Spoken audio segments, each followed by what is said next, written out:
3 up, 2 across, tap that play button 3 times, and walk through the archway into Dialogue Alley.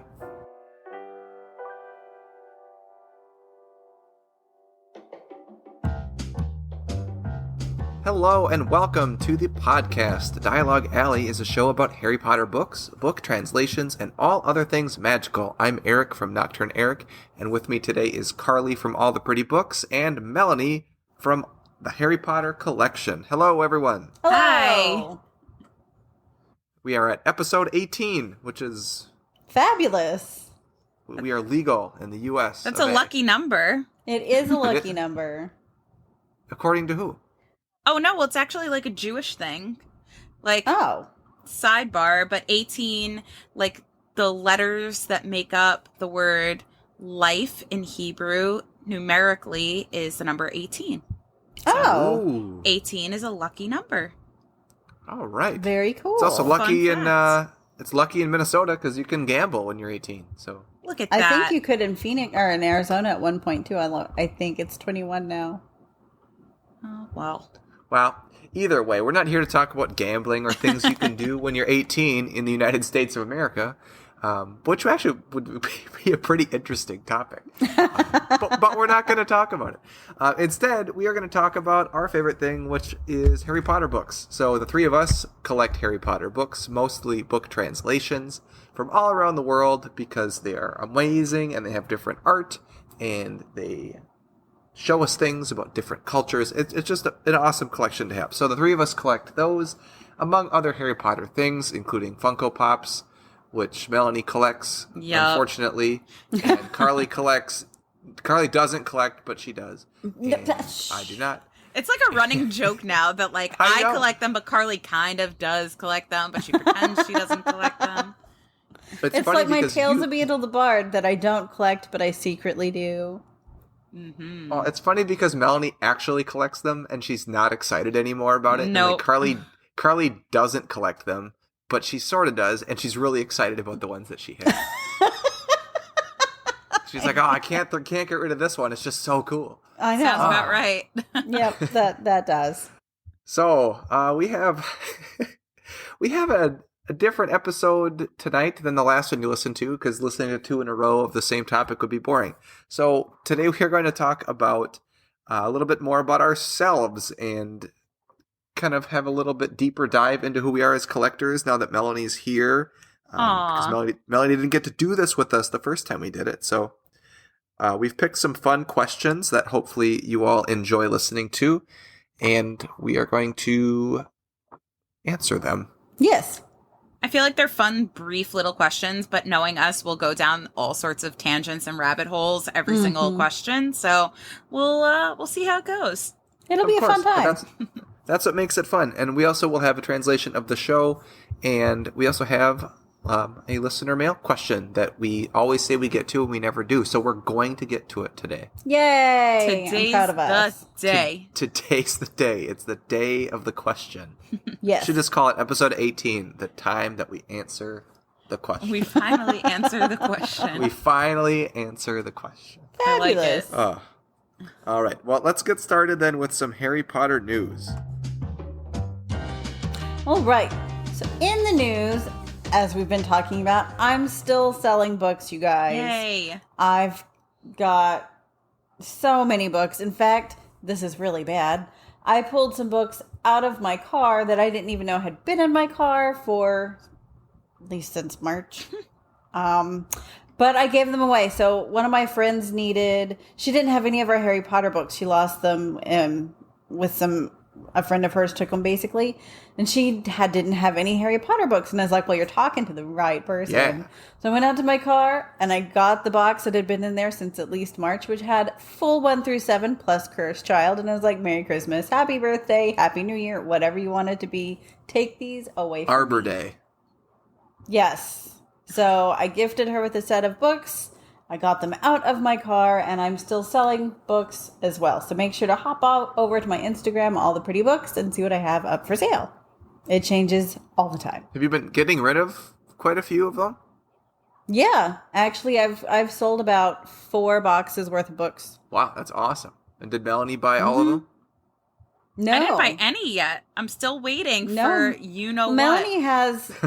Yes, Melanie has pretty much everything, because I know pretty much that's in her collection. She's got everything that I'm selling right now. Yeah, I feel like as far as, like, the books I would be interested in, like, I'm not going to get, I don't know, book 6 of blah, blah, blah translation if it has Mary Grandpré art on it, because that's not necessarily something I'd collect. But any of the ones that you would be selling that have, like, unique cover art or something like that, those I probably already have. Right.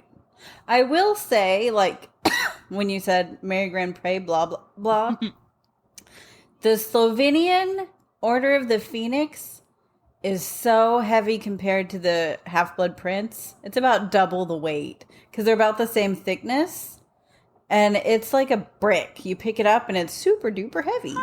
I just had to throw that in there. And that one is for sale. The heavy one?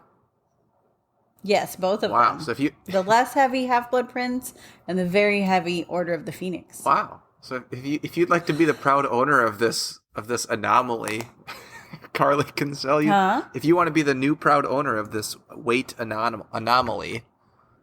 Yes. Yeah. Just let me know. Did you get any? And it could be yours. Did you get any new books, Carly? I thought you were. I did. I got 2 in the mail today. I finished. So last week, I believe I talked about how I got the Bulgarian Deathly Hallows hardcover that I thought I didn't need, only I did need it. And now I finished the whole Bulgarian hardcover set. Wow. That's awesome. So I have the full set with the Grand Prix, and I've got the 20th anniversary as well. Nice. It's like a Bulgaria bonanza over at your house. Oh, man. And then I got another book in the mail. I got another first print, I should say. Rain Coast Canada Chamber of Secrets. So it's got the blue boards. Oh. I know. Ooh. Those are so cool. Look at that.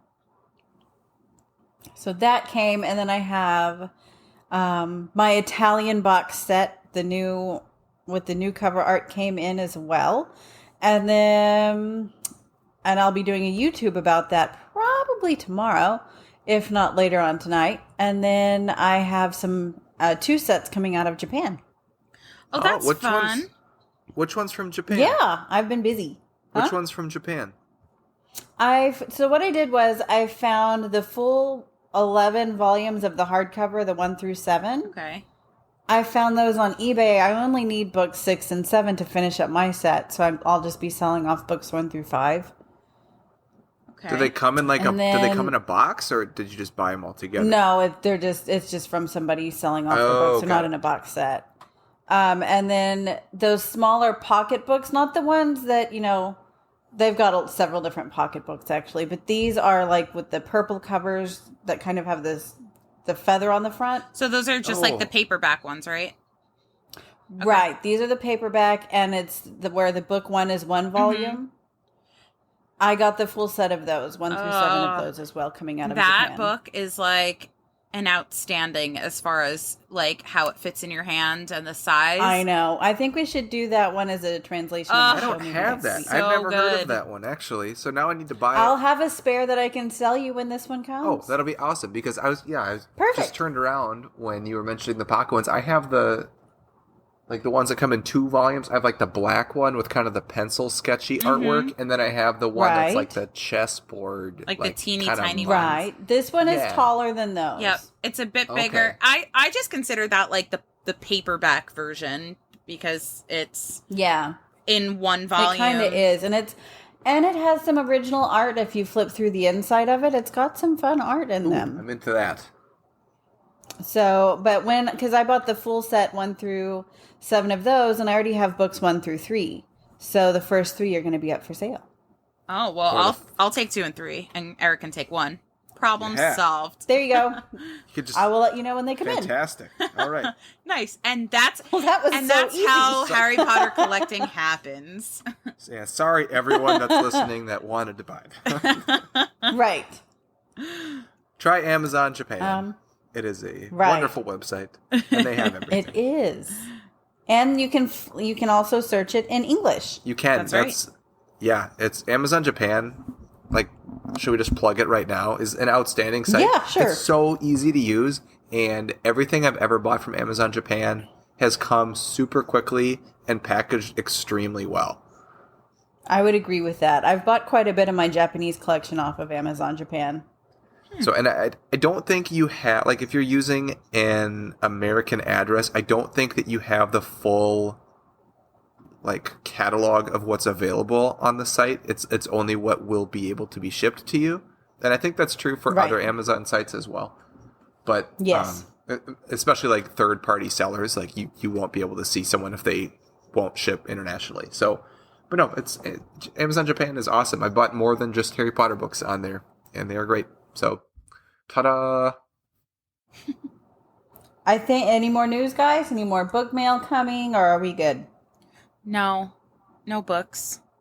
Maybe I'll mail you that Half-Blood Prince hardcover without a jacket, just so you can feel. Just so I can have a book. We'll just pass that one around. That's something I've always wanted to do. This is like a sidebar, but it just reminded me that something I always wanted to do was like Sisterhood of the Traveling Pants, but with a Harry Potter book, and like just mail from collector to collector. Like remember, like I talked about this years ago, like taking like a Sorcerer's Stone, writing down like my favorite memory of reading the book, and then like mailing it to Carly. Then Carly would mail it to Erik, and you'd each write your favorite thing. Then Erik would mail it to Peter. Then Peter would mail it to, I don't know, our friends in the UK, or like our other collector friends. Mail it to Sean, mail it to other Sean, mail it to, and then eventually it would like make its way back, and then you just mail it around again, and then everyone can see what everybody wrote. So here's how I was woken up this morning. Harrison called me this morning, and he woke me up, and he was like, I have this idea. Tell me what you think. I have this spare Half-Blood Prince English that we can mail around to different collectors, where we find our favorite passage, and you put your initials, and then you mail it to someone else. What do you think? So I've already had this conversation today. Yeah, I think that is so cool. Because that Half-Blood Prince is mine. He already texted me this morning asking about it for the same project. So we're all and I told him I'd mail it to him. Oh, God. Okay, so you already know what's going on. Yeah, so perfect. Yeah, so I guess this will be a little test market if people are excited about this idea. Because I told them it was a great idea. Yeah, I was too. I thought it was great. And then Melanie, without any prodding from us, here we go. I know. It's the collector mindset. We all share the same brain. Aw, did we just become best friends? We did, again. Amazing. Aww. Well, on that note, should we learn more about each other? Because I don't have any news. And we can move on to the main segment.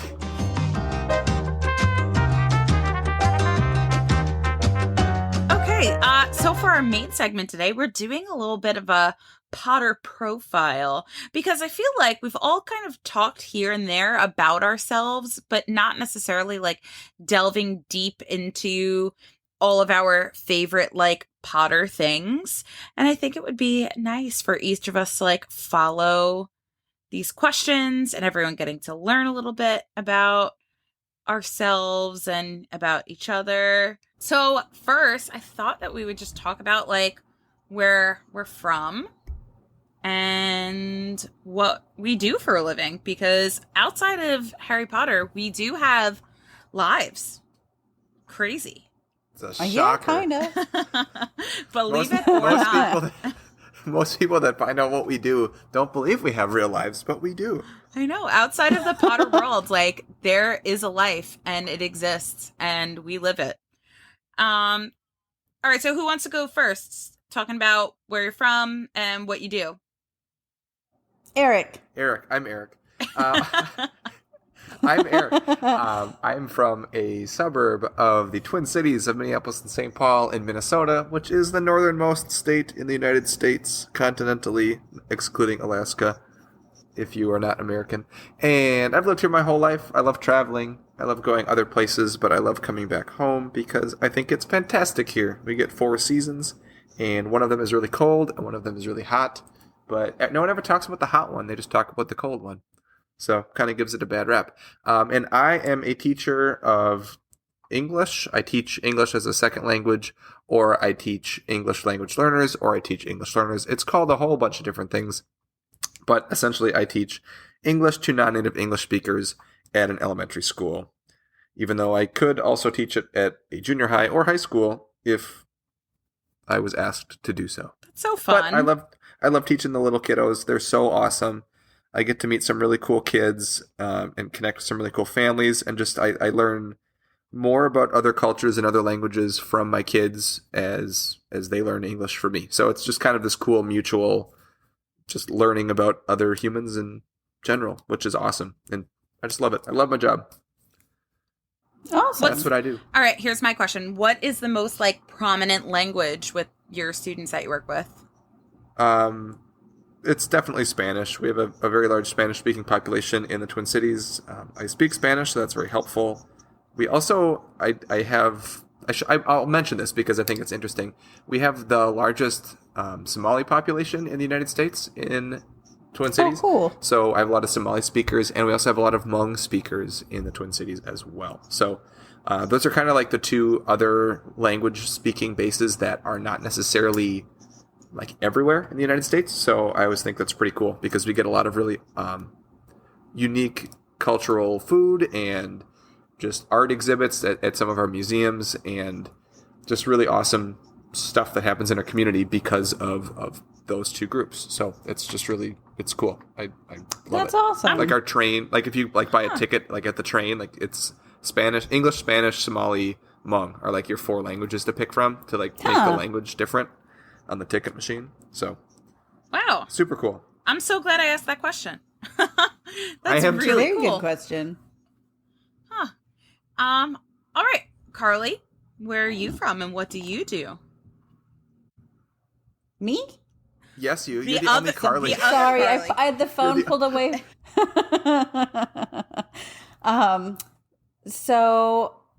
I own a medical massage clinic, which is not what I went to school for. I actually have an MBA, an MA in linguistics, as well as a BA in French language and literature, which is why I lived in France. And then I went to Spain for some of my MA degree. Huh. So, yeah. And then I've traveled to like 35, 36 different countries. Wow. But where are you from, Carly? Where are you from? I'm from a place called Lubbock, Texas, in the Texas Panhandle. And it smells like a feedlot most days. And we get awful dirt storms. But my favorite burrito place is there. It's called Taco Villa, and I miss them tremendously. Oh. And I've got some of the best friends on the planet there. Huh. Look at that. It's all about the food. Yep. I'm such I love a foodie. food. Isn't that I've crazy? Like that. eaten my way around the That's world. where I went with your question, Melanie. It's like they have really good food. That's Yep. what I took out of it. Yep, they do. Just love. But Taco love Villa food. is one of those places that if you're not from Lubbock, you're not going to like it. But if you're from Lubbock, it's the best. Amazing. So my question for you is, how many times have you moved your books? Oh, geez. Like 12 times. 4 or 5 times actually just in the past since March. Yikes. Since actually February. I have moved my books 5 times since February this year. Oh my gosh. Which is part of the reason why it's like, we've got to sell some of these guys. Yeah. Because I've had to move over 2,000 books plus the Funkos I quote unquote don't collect. It's a little bit ridiculous. You faux collect Funkos. Right. I faux collect the Funkos. So it's a lot. It's a lot to do on your own. So it's time that they, some of them need to be rehomed. Melanie. Oh gosh. Okay. Well, I am from Long Island, which is New York. And from the people that live on Long Island, pretty much like Long Island and New York City is like New York and everything else is upstate. Even though Long Island is like the tiniest part, it's like the most populated part. So that's what matters is Long Island. Because also we have the best bagels and we have the best pizza here. So that's why Long Island is so great. Speaking of food. Our bagels. Plus and our Blue pizza. Oyster Cult's from Long Island, so... Oh, they're a great We also group. have Billy Joel, so...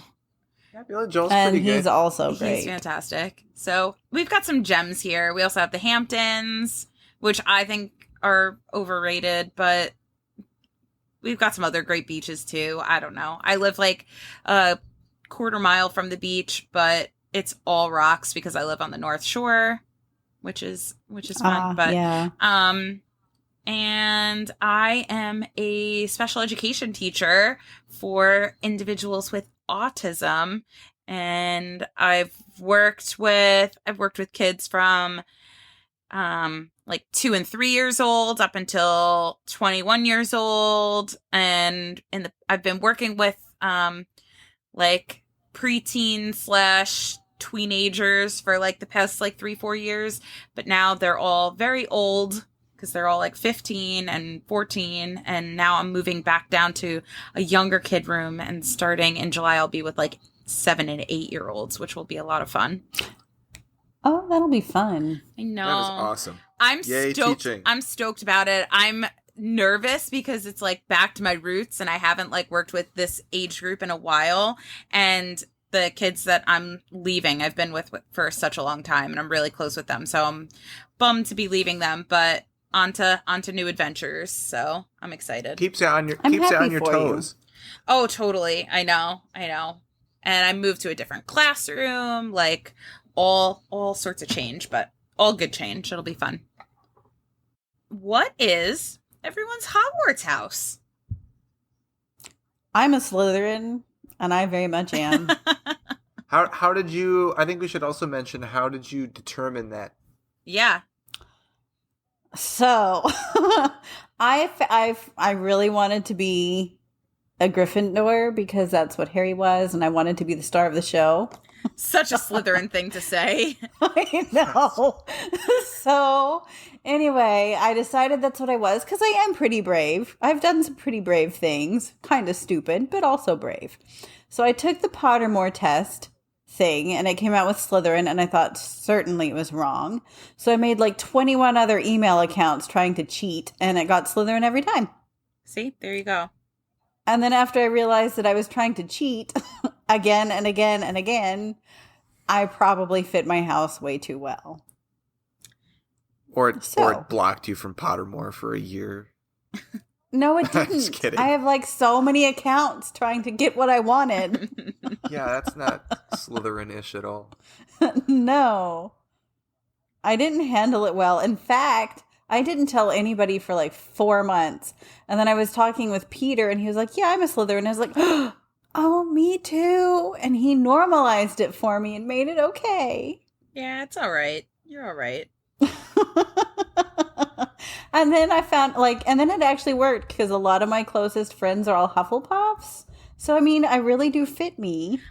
I always have my emotional support Hufflepuff around. I mean, there you go. Coming from a Hufflepuff, because I'm a Hufflepuff, I would say that, like, for whatever reason, like, Slytherin Hufflepuff combo is like where it's at. Like, I feel like Slytherins and Hufflepuffs like get along so well because of they're like chocolate and milk. We just blend. Yeah, that's a really good way of saying it. Yeah, which one of us is chocolate and which one of us is milk is the question. Oh, I'm pretty sure I'm the star of whatever show is going on. I guess you're the chocolate. I'll be the milk. That's fine. Can I be? This is such a Slytherin Hufflepuff conversation to have. I'll be the milk. It's fine. Yes. Don't worry about it. I'm going to be the chocolate. Totally. And then Eric's over there trying to figure out what's the best chocolate and the best milk to make the best chocolate milk. That is true. Because he's a Ravenclaw. That is true because I am a Ravenclaw, and I took the Pottermore test. I also took, I think Time Magazine had some test also that you could take online. But I got that same result as well. My wife had taken it first and got Ravenclaw, and then was kind of surprised that I was as well.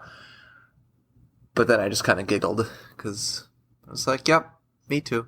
Haha. Mm-hmm. So I guess I don't really feel strongly that I'm a Ravenclaw, but I guess if I had to look at like all the characteristics of all of the four, like just the adjectives that they shout out during all the Sorting Hat songs, I guess I would, if I had to put myself in one, I would put myself in Ravenclaw as well. So I guess that's a good fit. Plus, when I was taking those tests, I like found myself trying to like analyze the question and be like, if I answered it this way, it would probably put me here. And that's why you're a Ravenclaw.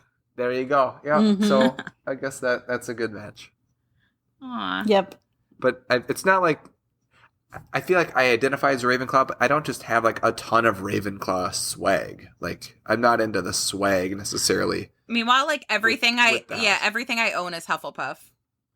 Like Melanie has the best Hufflepuff. Like it doesn't even have to be like licensed stuff. It'll just be this wonderful yellow cardigan with like a black stripe at the bottom. Oh yeah. And I don't know if the reason for me not having the stuff is because I'm in Ravenclaw. Like I don't know. But I've never been like so many flaunter. of my clothes are green. Like I've got so many green shirts, green shorts.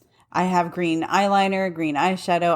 I love green is also my favorite color aside from my favorite color too, but it's a good thing. But I'm just like the Hufflepuff pride is like so strong. Like everything has to be yellow. Like everything's yellow. Like my library that I'm sitting in right now is painted yellow with. But it's such a happy color. It's so happy. Right? It's so happy. What a good color. Yellow is just great. It is. So yeah, I get it. But green is my favorite color. So I have a lot of green outside of just Slytherin stuff. And it just helps that, it's my house color. So I'm always repping it somewhere. I just like that we're all different. I think that's kind of exciting. We have to get a Gryffindor on the show. Yeah. Just who do we know that is one? My husband's a Gryffindor. Oh, and so is Felix. He's one. Oh, we should get Felix on. That would be really fun. He'd be great. It would be really fun. Huh. That would be. I'm in. I'm convinced. Oh my gosh. Okay. Yeah. I'll text him. That'll be great. Felix does great art. He does do great art. He does a lot of great things, and all of his collections. He does sick. So. I know. That would be. We need to get him. That would be fun. All right, I'm gonna text him once I'm done with this. His art's hanging. I'll text him also. I'll text him too. We'll get him on. We'll bombard him a little bit. Yeah. Excellent. All right, the next question is, what's our favorite Harry Potter book? Like, which of the 7 is your favorite? I love reading book 4 out of all of them. But I like several different books for different reasons. But book 4, when I'm asked, I come back to as saying is my favorite because up until the very end, it's still kind of a lighter part of the story, right? It's not super heavy. We don't have horrible things coming. We're not fully, we haven't got Voldemort back yet. So it's still like, I don't know, fun and lighthearted, like the first really 3 3/4 books I think the focus on the non-Hogwarts part of that book is so cool. Like, I think I've said this before. It's not my favorite book, but my favorite part of that book is just like the first 8 chapters and that the aren't world even gets bigger. Yeah, that's why it's like the first 8 chapters. They're not even at school yet. So I think that's really cool. Plus the twist at the end is also like one of my favorites. Like when you like fit everything into place that's been going on. Like that's a big. So I have some like really favorite parts in the series that are in that book. So I can see why you would enjoy that one and pick it as your favorite. Yeah, and then I love, and I can't believe it's been left out of everything when the Weasleys go to get Harry and they wind up stuck in the fireplace. That's one of my favorite moments of all time. When they feed him the ton toffees. It's hysterical. All right, Eric, what's your favorite? My favorite is book 3, Prisoner of Azkaban. Consistently, it's always my favorite. I like all, just like Carly said, I like all of them for their own reasons. I think I like Prisoner of Azkaban the most because the twist at the end is amazing. It is when you realize that the book is actually going to or the series itself is going to go somewhere. Like you can kind of like see where it's going. Like at the end of book 1, it could have been kind of a closed, it could have been a one and done. And it was written in a way where if it had just ended after book 1, it could have ended. It would have been fine. And even book 2, it was kind of written in a way where it could have ended after book 2. But book 3 kind of opens the door for like what's going to happen now that these people are going out into the world. They're trying to find Voldemort, bring him back, and whatnot. So I think that's one of the reasons I like it. The other reason is that Voldemort is not in it really at all. Yeah. And it's kind of the only one where the end of the book isn't like Harry and Voldemort and they're like duking it out.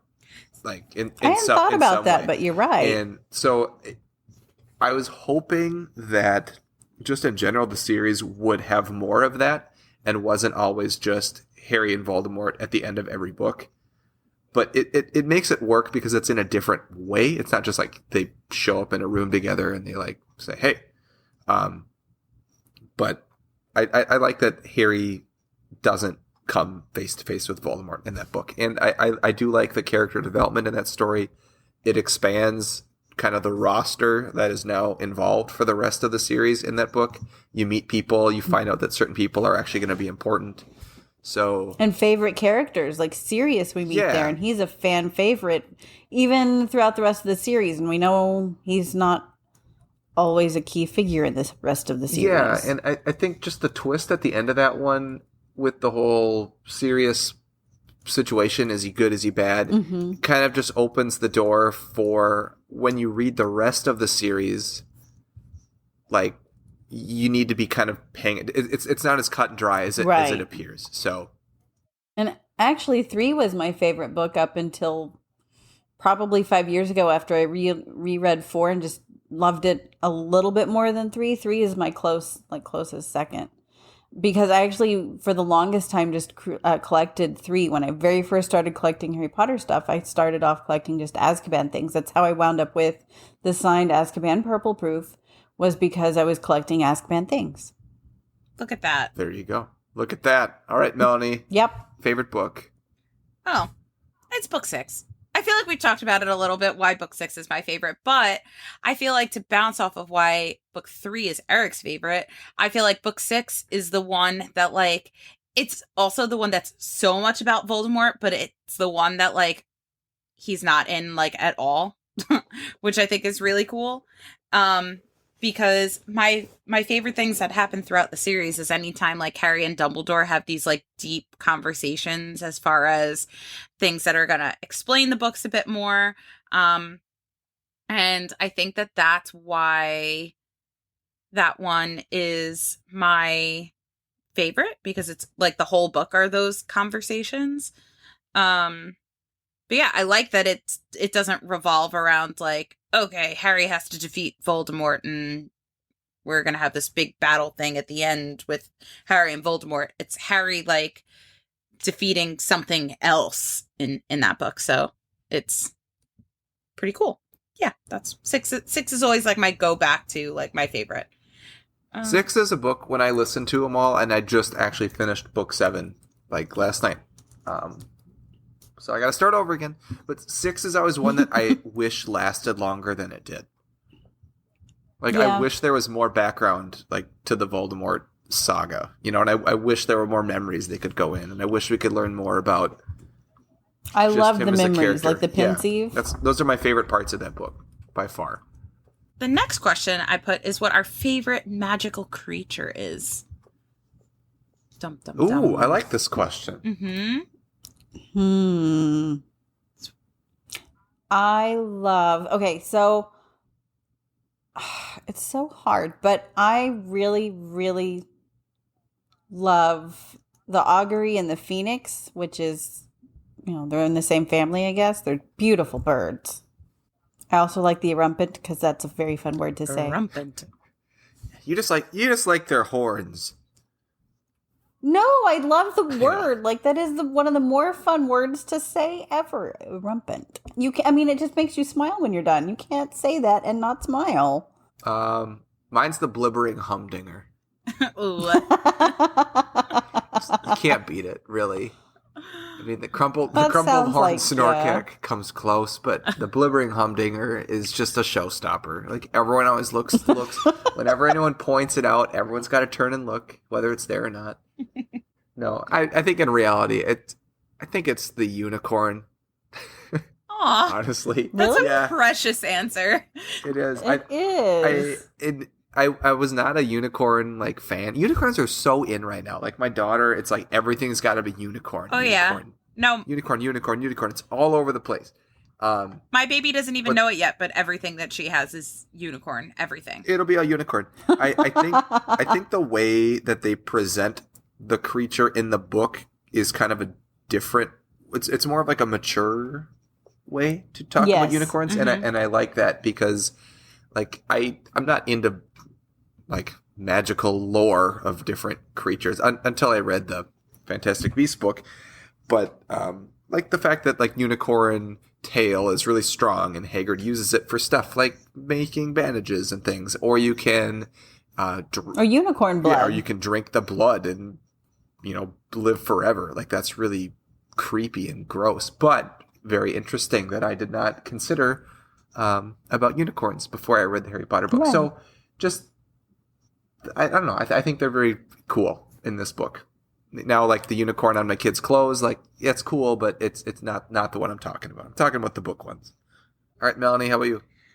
Mine changes like all the time what my favorite magical creature is, or favorite like magical beast. Like I love the Thunderbird. I thought like the idea and the introduction of Thunderbirds in Fantastic Beasts was awesome. And I'm also, my Ilvermorny house is Thunderbird. Ooh. I also just love Nifflers. Like, what's better than like a cute little thing that's just attracted to shiny things? Like, I'm pretty sure that my baby is also a Niffler. She's going through a shiny thing phase, and she just is attracted to anything shiny and just wants anything that is shiny. And I feel like she's just a little Niffler. Like, that's so. Right now, I'm going to say Nifflers are my favorite magical creature. That works. Right? So cute. Plus, that sounds like the most fun school lesson of all time. Like when they just showed up and Hagrid's like, pick a Niffler and throw it in the dirt pile, and we'll see you in an hour. Right? Let's see which one gets the most coins. Like, so great. All right. Next question. So we have 2 questions left. So this one is, who is our favorite character? And I'm pretty sure Carly and I have the same favorite. So this is... Yes. Is it Hagrid? It's Hagrid. Yeah. Why do you like Hagrid, though? He's like, in my opinion, he's like one of the most underrated characters in the series. I feel like once the series ended and like people started talking about like, oh my gosh, Harry like named his kids after like the father figures in his life, like, and there was no mention of Hagrid, who literally was the father figure in his life. Like, he was the person that was, like, always had his back, always gave him attention, always had this unconditional love for Harry, and was so emotional and just loved him so unconditionally. Like, Hagrid is just the unsung hero of the Harry Potter books. And I feel like he just deserves so much more recognition than he gets. I would agree. Like, Hagrid for me reminds me a lot of my dad, who I lost when I was 23 years old in a horrible car accident. So Hagrid reminds me a lot of him in a lot of ways, in that my dad was goofy. He was very scientific. He was a CPA and great with numbers, but he had this goofy side to him, and goofy, like to see what happened, kind of like how Hagrid would, how he taught in book 3. That's probably how my dad would also teach, is like, go do this and see what happens. I don't know. And just, I feel like Hagrid would give the best hugs. I feel like he would smell like leather and like hair ointment. And I feel like, I don't know, just being around him, I think would feel like going home. Aw. That's like the best reason to love Hagrid. I love that. Yeah, so that's why I do. That's why he's just always my guy. And he gets so little recognition even in the books.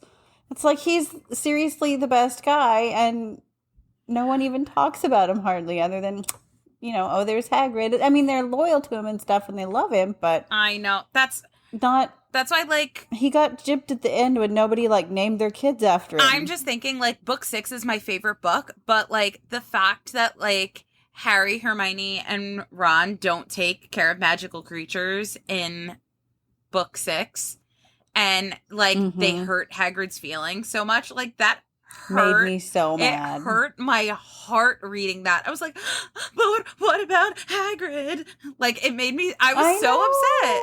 It hurt him. Oh my gosh. How could you hurt? Like, he's such an innocent, like, soul. How could you think about doing it? I know. How could you hurt Hagrid? And then, I don't know, at the end of book 7, when Hagrid got Harry, I was just a wreck. Oh my God. I know.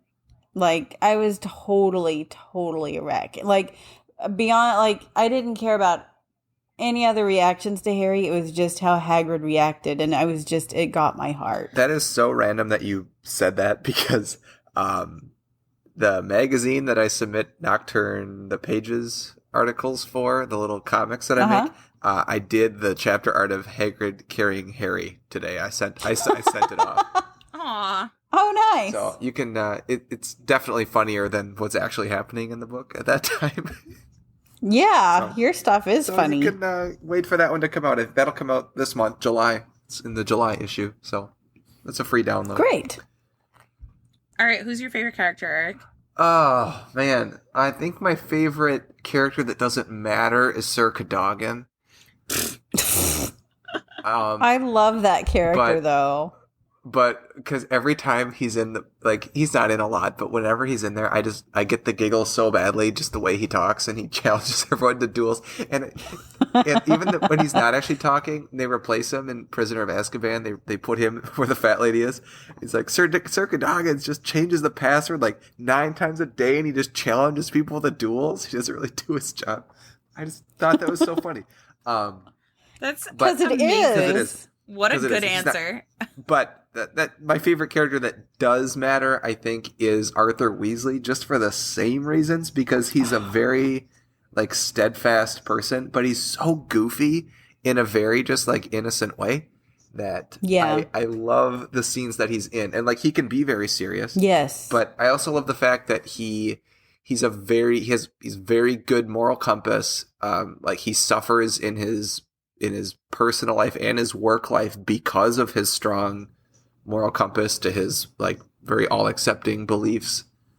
And I the fact that he's fascinated with all the Muggle stuff is just hilarious to me, that he gets the biggest kick out of a battery. And it's the little things. And I don't want to say I do too, but I mean, come on, I drive to Canada once a year to buy snack food. So I also get kicks out of things that most people don't necessarily get kicks out of. So just little things that make me happy, that I think little things make him happy too. So I'd say he is my favorite. Now, we don't really get to see him a lot until book 4 even. I mean, he's in book 2. Yeah. He's kind of in book 3, but he doesn't really start to become a big player in the grand scheme of things until book 4. But he's not really in book 1 at all. So, right. So it's an answer you can pick only if you've read all 7 books. So, but I would say really, really fast, all of the Weasleys we get. How can you not love all the Weasleys? We learn more about them as the series goes on. The Weasley twins in book 5 when they had the swamp. Oh my God, I know. Yeah. That is one of my favorite parts. And when they had just the swamp that was in the stairs, wasn't it? It's in one of the corridors, and then Phil had to hunt people across in a little boat. And between Peeves and the Weasleys, I have no clue, honestly, how Umbridge kept her sanity, because that would have been horrible. Oh, I have no idea. But so I love those minor characters that are so small that they don't really make the movie, but then they pick Ernie Macmillan to have a line. I don't know if they do. So they cut all the humorous side characters out, which I don't like that. Is a whole nother topic for a whole nother day. All right, Melanie, what's our last question? The last question is, what's everyone's Patronus? I'm a cheetah. A cheetah. According to Pottermore. If you had to pick, what would your Patronus be? Oh no. Because I don't go by my Pottermore one. I guess if I had to pick, I would either say a mermaid, from Disney style mermaids, though. Like one of Ariel's sisters. That's not important to the plot. Yes, I was actually just watching The Little Mermaid with my friend's little girl. And that was my movie when I came home from school. I watched it every day when I came home. I wore out the DVD. Drove my parents crazy.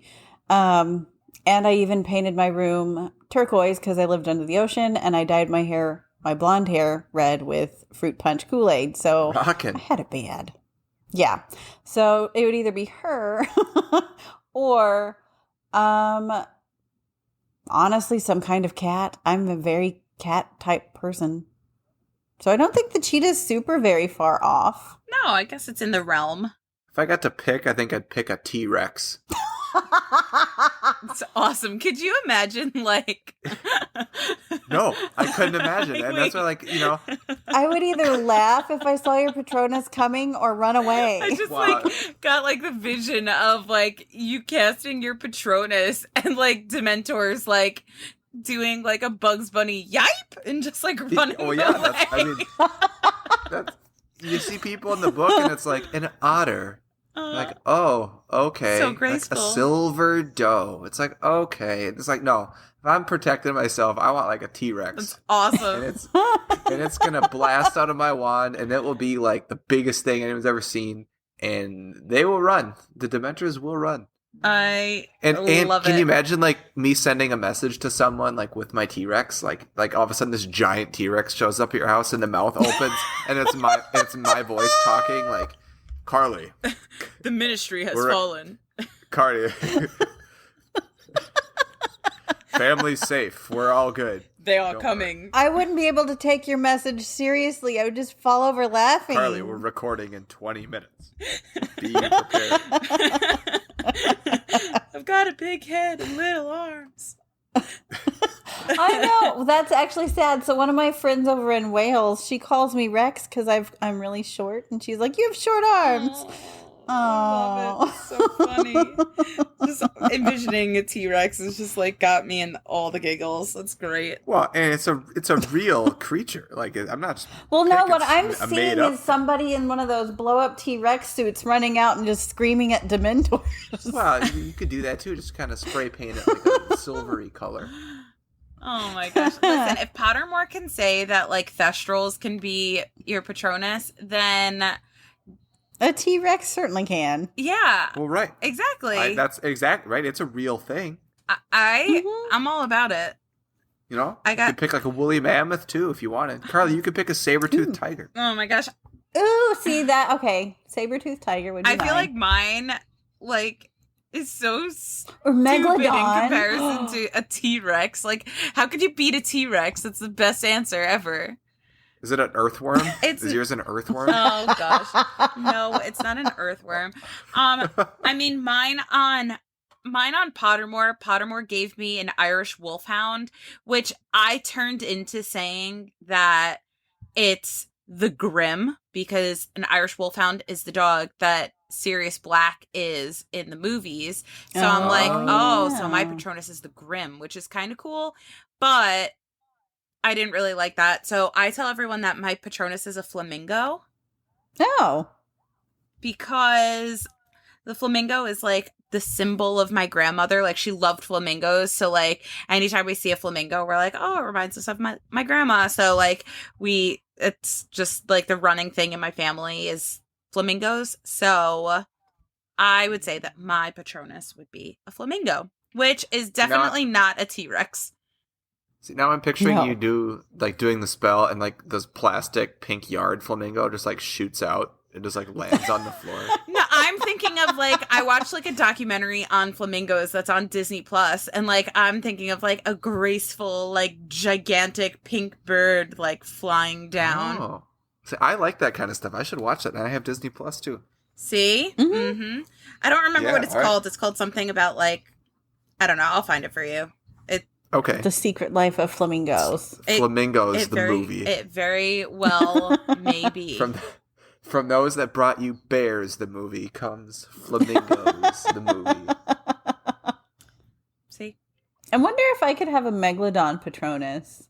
Now I'm thinking all like Jurassic Park. Can Patronuses be like swimming animals? Like I mean, I guess there's dolphins. Oh, I guess so. And I was gonna say like otters swim, but otters are also like mammals. So I feel like, but I feel like in a magic carp, and it just like flops out. And yeah, magic carp. You splash.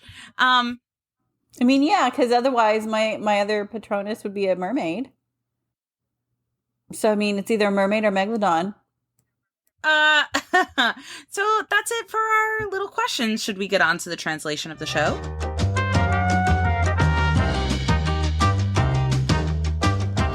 All right. Well, unlike the silly questions we just asked, there's nothing silly about Harry Potter and the Philosopher's Stone in Romanian, the second version. Nope. It's so serious. Nope. It is so serious. It is Sirius Black. So, this book was actually published by Arthur, which, yeah, that's the name of the publisher from Romania. Pretty cool. There was an original Romanian translation. So much like when Carly and I talked about the Nepco Mongolian translation 2 episodes ago, that was the first one. And then there was a second translation of Mongolian. And those both count if you're collecting translations. And so this second translation of Romanian counts as a separate translation along with the one from the other publisher that is the one that was published first. How'd I do, everyone? Sounds great. Good. Okay. Something that I find fascinating about this particular book before we get into our rating scale is that the translator, and her name is, or his name, I don't know. It is a name from Romania. Florin Basin or Bakin. The translator did books 1 and book 4. But someone else did book 2. And the person that did book 2 did book 2, book 5, and book 7. Then there was another person that did only book 3. Then there was another person that did only book 6. So sounds like a translator group. That's what I was thinking. Like, did they all kind of work together and one person took the lead, or? I would think for continuity purposes, that would be easiest, is to like divide it out like they've done, but still consult each other to make sure everything goes along. Because that's been some of the reason for some of the retranslations anyway, is the continuity was so bad, is they were translating the books as it's being written, and so they didn't know where some of this was even going to go. Right, because if you look at the original 1 through 7 that was published by Egmont, which is the first Romanian, they did all 1 through 7, and it was the same translator for books 1 through 7. So, right. Yeah, I think you're right that maybe they figured they could kind of do it better. And according to the people that I've spoken with in Romania, the first translation was not very good. I don't know how accurate that is because I don't speak nor read Romanian, but that's just what I've been told. Interesting. So should we get to our rating scale, everybody? Yes. All right, so grab your Arthur Romanian and open it up, and we will take a smell. All right. Oh, I just stuck a page in my eye. Well, don't do that. Safety first. I mean, I'm pleasantly surprised by the smell. I actually like the smell. I would give that like a solid exceeds expectations. If not an outstanding. Wow. It's hard because in my head, like, there's only one outstanding smelling book, and that's Slovak. But, like, this book smells great. It's got a sweet hint to it. Like, it smells very nice. I feel like it's, like, exceeds expectations plus.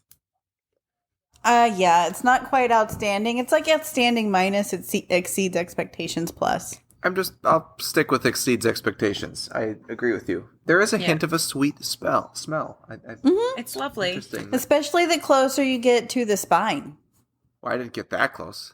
Well, I did. That's how I stuck the page in my eye. I just get nervous to crack it. Oh, boy.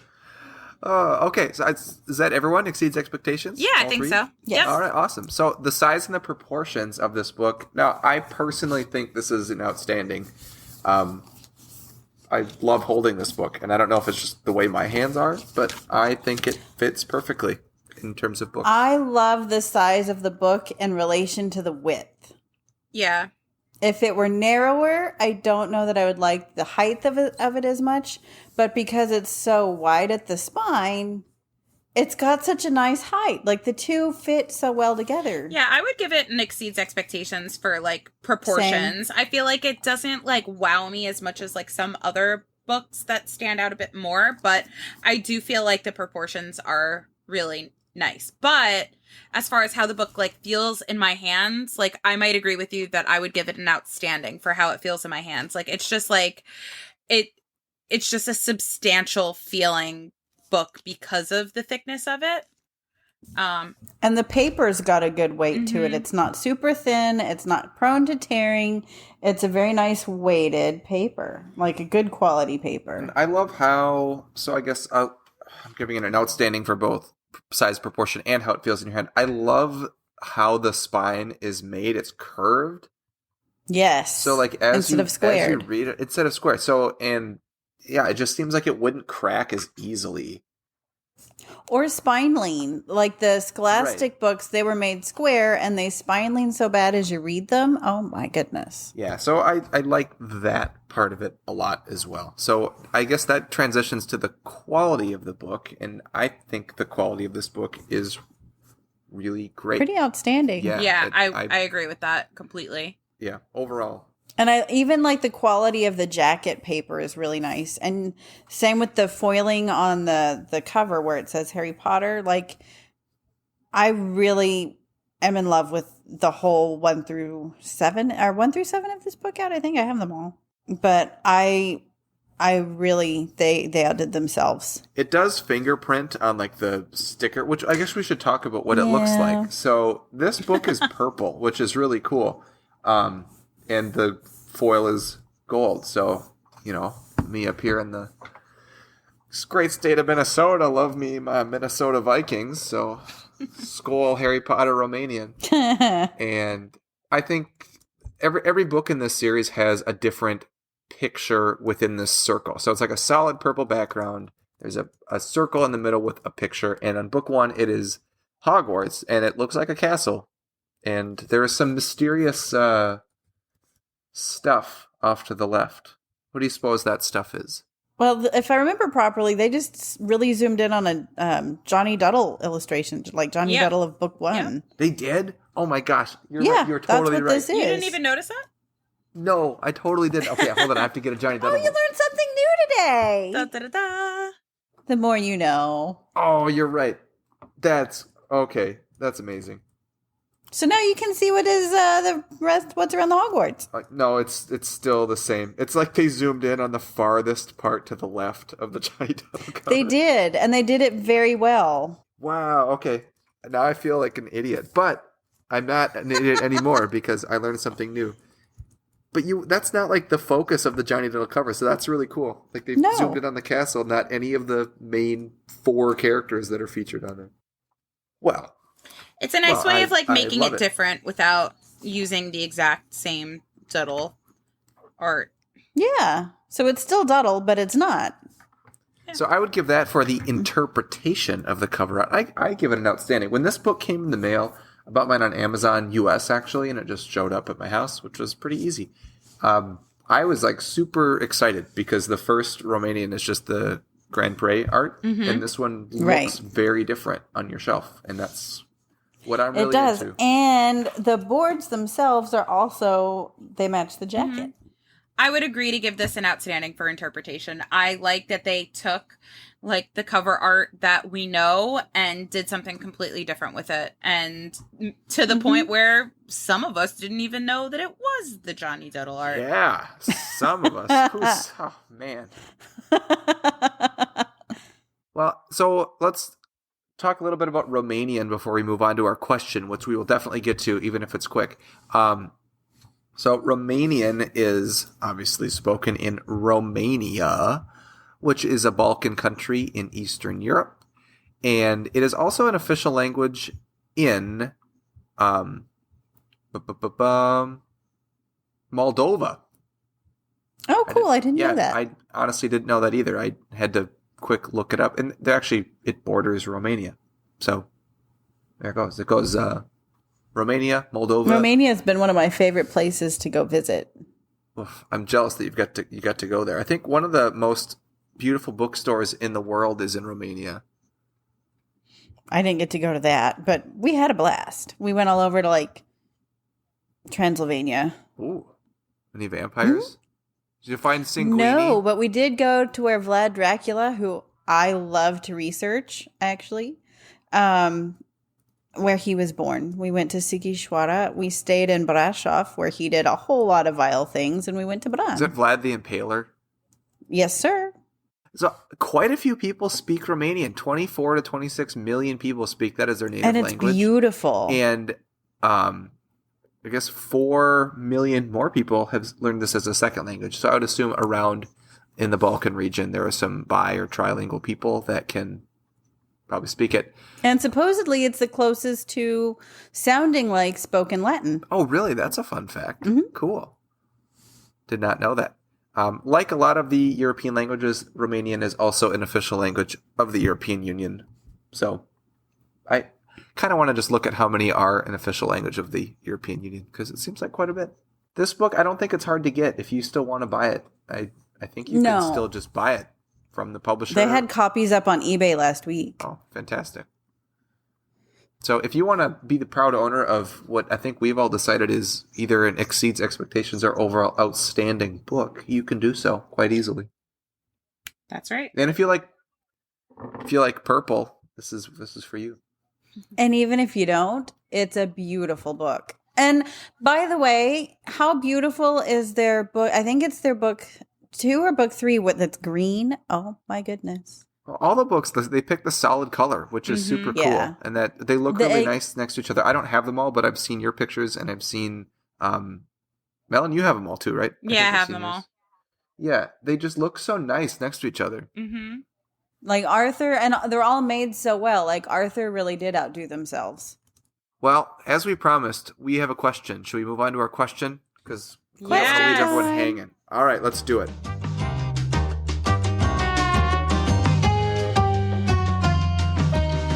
All right, so the question that we have to answer is, what are some other rare translations outside of the big 6? Like, we always talk about the big 6 are like the 6 hardest to find translations, but what are some other like difficult to find translations? Maybe we can like each pick one that we think is a very hard to find translation that's not a big 6 one. So one that I've been asked about a lot in the past few weeks, and this is kind of why I wanted to get Melanie's opinion. Carly, you and I talked about this on the Big 6 Rare Translation episode of just ones that we were speculating. But I know a couple people have been looking for the Filipino book. Oh, have they? Yeah. And I don't know. I know they didn't make that many of them, but I think there are a lot of people that are having trouble finding that one right now. Well, and the translation wasn't well received anyway, so I don't think it stayed very long on bookshelves at bookstores. Yeah, I remember having a difficult time getting that one. I did too, actually. I had a friend in Manila who actually went to a bookstore and found me one. If he hadn't have physically gone and gotten me a copy, I'm not sure he'd have one. That was one of my eBay purchases, and I don't know who I bought it from. Probably me. I had a bunch that I was selling on eBay. Okay, so it probably was from you. And that was one that I decided, like, yeah, I just have to buy this on eBay, because I don't even think if someone goes to Manila or anywhere else in the Philippines that they'll be able to find it, guaranteed, because it's not in print anymore. No. So that's my answer right now is the Filipino edition is getting hard to find. Yeah, I would say that's I would say Galician. Ooh. Galician book 1. Like, you can find 2 through 7, but the one that I've been being asked quite a bit about is Galician book 1. And there's several out of Spain that I see going actually kind of the way of Asturian, and Galician and Valencian are both. Which I think there's a collector selling both of those right now. There are. I think it's the same one. I'm fairly certain it's the same. And they're both, and actually there's 2. There may be 2 Valencian up. There's someone selling Valencian books 1 and 2 together. And then it may be the same person selling book 1 and book 2 separately. I'm not sure. And then there's Galician book 1 as well. But it's, I think, $400 up on eBay last time I checked. That's crazy. But at the same time, I know I paid $30 for mine, I think. I know. But at the same time, demand. If the demand is there, that'll dictate price every time. Exactly. And that was one of mine when I just bought all the Spain books in one swoop on eBay, like Amazon Spain. And like none of them were expensive. And now it's just crazy to find out like which ones are getting expensive because they're harder to find.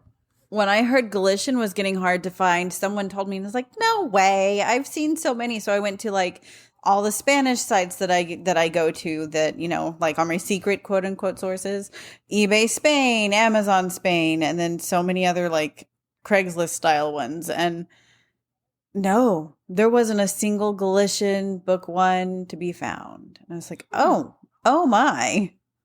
I've actually seen more Valencian for sale than Galician. Yeah, same. So I don't know. Same. All right. So I would say, I feel like one book that was hard for me to like, or that it wasn't hard for me to get, but I heard was very difficult to get was Kamai. And I say that because I remember I got mine and it was one of my first, like, in my first, like, 10 translations that I had gotten. And I remember like Peter messaging me and being like, oh my gosh, how'd you get this book? It's so hard to come by right now, like blah, blah, blah. And I actually had a friend that was in the Peace Corps doing in Cambodia, and she like brought it back for me when she came home. So that was how I had gotten that one. And I didn't realize at the time that it was hard to get. I was just like, oh, I just happen to have this book in my collection. La la la. It's so big and thin. Like that was it. But yeah, I remember that one being like trickier for other collectors to get. And I know no, I was gonna say it, and I know that like Erik just like had a friend come back that like had some of book 2, and like I feel like the only way you really get it is by going there or knowing someone that's there. So yeah, and that's the person that got me all the book 1s. I had a few book 1s that I sold over a year ago, I think. Yeah, it had to be over a year ago. Yeah. And I mean, they weren't easy to get there. Like, you still have to go from store to store and hope they have them. But it just seems like the only way you can get them is to go to Cambodia. Because that's one of those books, too, like with the Galician, that I get asked quite a bit about. You know, please keep an eye out for Kamai for me. I can't find it. And I didn't, I was just very fortunate that I ran into Kamai so early on because it is not easily found. No, and even if you find it, the shipping from Cambodia, which I know for a fact because of my source, like shipping is so expensive. It's just not worth shipping one Kamai book from Cambodia. It'll cost you $80 to ship it. At least, and if you want to go like DHL or something. If you can even find one to ship. Right. And if you want like a more private shipping like DHL or FedEx even, like you might be in the hundreds if you want it to come with insurance and in a few days. And so the shipping, that's one of those, like the shipping is way more than the cost of the book, but it's hard to find. Guys, did we just answer a question? We did. Stop it. It only took an hour and some minutes. Oh my God. And we did like 20 episodes. Yeah, but we did it. Yay. That's true. Oh, and we don't normally get to do this. If you have a question for us, like the one we just answered, I don't even know whose question that was, but someone did ask that at some point. You can send us an email at dialoguealleypodcast at gmail.com, and we will answer it at some point in the future. Hopefully. Yes. If you're lucky. Yay. No, we'll get to it, even if it's a mailbag episode. We'll get to it. That's true. We end up always just kind of stockpiling and answering them all in one swoop. But we get them taken care of. All right. I think that's that. I do too. So that's all the time we have today. I hope you enjoyed listening to us talk about ourselves and T-Rexes and whatever else we talked about. Megalodons. If you want to get in touch with us, you can find me on Instagram. I'm on there at Nocturne Erik, knock like on a Nor, and Erik with a K, because that's how I spell my name. Carly is on there at All the Pretty Books. Melanie's on there at the Harry Potter Collection. And both of these ladies have websites that I encourage you to check out as well, complete with pictures and other Harry Potter related goodies. So go do that. And you can find the Instagram page for this podcast at Dialogue Alley Podcast on Instagram. So you can send us messages on there. You can also look at pictures of things we talked about, including the wonderful Romanian purple book that we discussed today as well. You can find Dialogue Alley Podcast anywhere that you can stream things. So we're on Apple, Google, Spotify, Pandora, iHeartRadio, and something else. And we're there. So just go find us. You can even ask, and I didn't realize this, you can ask your smart speaker. So if you have like an Amazon Alexa, you can just shout at it and it will play our podcast for you. Oh, that's so cool. Yeah, so it'll do that. So that's all we have. So now it's time to walk back through the archway and back into your daily lives, and we will catch you next time on the Dialogue Alley Podcast. Thanks, everyone. See ya. Bye.